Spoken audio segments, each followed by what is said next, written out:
Have you ever been told you're not good enough because of one thing you can't change? What if that thing is your biggest strength? Let me tell you a story. Once upon a time in a small village nestled between rolling hills, there lived a young chef named David. From birth, David had been blind. The villagers often pitied him, thinking he would never achieve anything. But David had a gift. He could cook food that was extraordinarily delicious. Every meal he prepared had a balance of flavors that made people smile, sigh with pleasure, and sometimes even cry with happiness.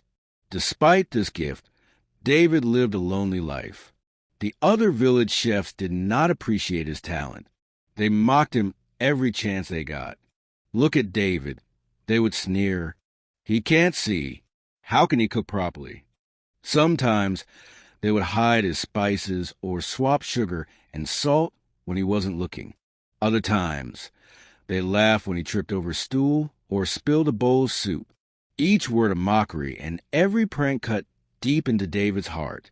At night, he would sit by the small stove in his humble kitchen and taste his food carefully, wondering why the world could not see what it could do. "Why was I born blind?" he thought. "Why am I here if everyone only notices what I cannot do?" One morning, after a particularly cruel day when the other chefs laughed at him for burning a loaf of bread, David felt despair like a heavy stone in his chest. "Maybe I should leave this village," he whispered. "Maybe I am not meant to cook at all." He picked up his walking stick and wandered toward the outskirts of the village, letting the cool morning air wash over him. Near the edge of the village, by a small grove, he noticed the smell of herbs and simmering sauces. Beneath a towering oak tree sat a retired master chef, his hands moving skillfully over a pot of soup. The old chef looked up and smiled. "David," he called gently, "I know your heart is heavy. Sit with me for a moment." David hesitated, then moved slowly toward him. "I am useless," he admitted softly. "I cannot see. I cannot cook like the others. I am only a burden." The old chef nodded with understanding. "David," he said, "I have seen your food. I know the care and love you put into every meal. Your dishes are extraordinary, delicious in a way that no one else can create. Your blindness is not your weakness. It is the source of your unique gift." David shook his head. "But everyone mocks me," he said. "They say I will never succeed." The master chef's eyes sparkled. "That is why I want to offer you a chance. There's a national cooking competition in the capital. The best chefs from across the country will compete. I want you to enter. Trust me, your gift is rare. Your intuition and understanding of flavors are unmatched. You must show the world what you can do." David's heart raced.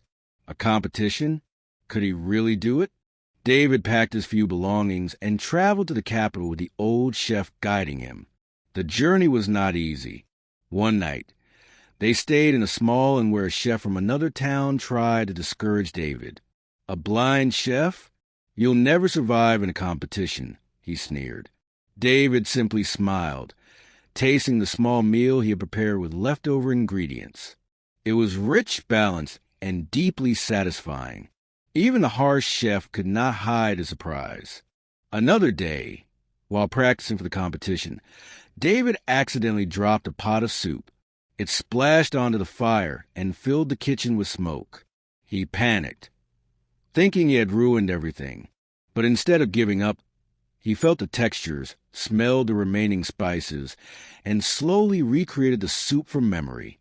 When he tasted it, it was even better than before, with a richer aroma and smoother flavor. These small incidents strengthened David's confidence. He realized that even mistakes could be turned into opportunities. Finally, the day of the competition arrived. The hall was enormous, filled with tables, chefs, and gleaming silverware. The smell of hundreds of dishes simmering and baking filled the air. David's heart thumped in his chest.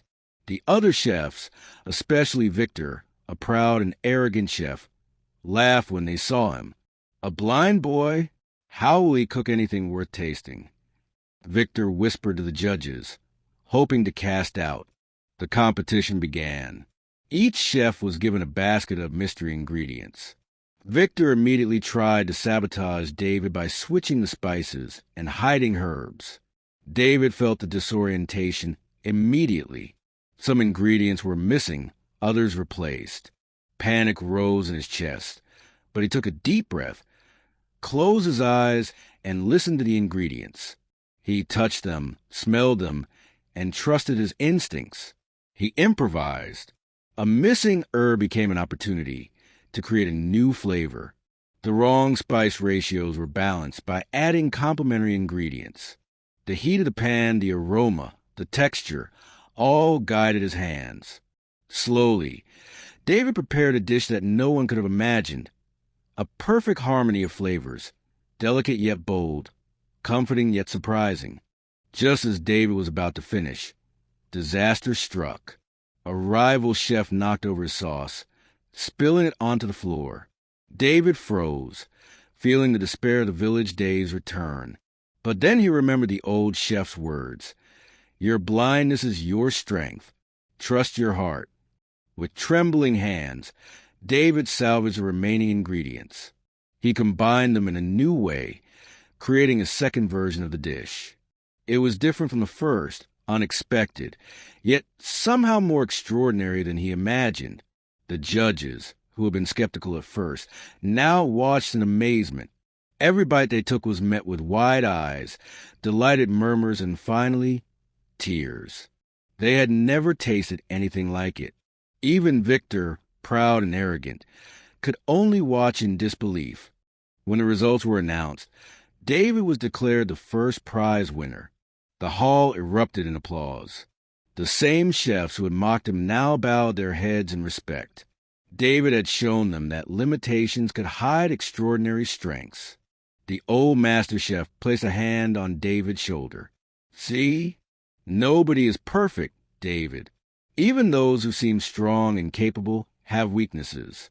Your blindness, which some thought would stop you, became your greatest gift. You cooked not with your eyes, but with your heart. David smiled, realizing the truth of the words. His journey had not been easy. He had faced mockery, sabotage, and accidents. But he had also discovered the power of intuition, creativity, and resilience. From that day forward, David became a symbol of inspiration. Young chefs, aspiring cooks, and anyone who had felt broken or different came to hear his story. And he told them with a smile, nobody is perfect. Embrace your uniqueness. Trust your instincts.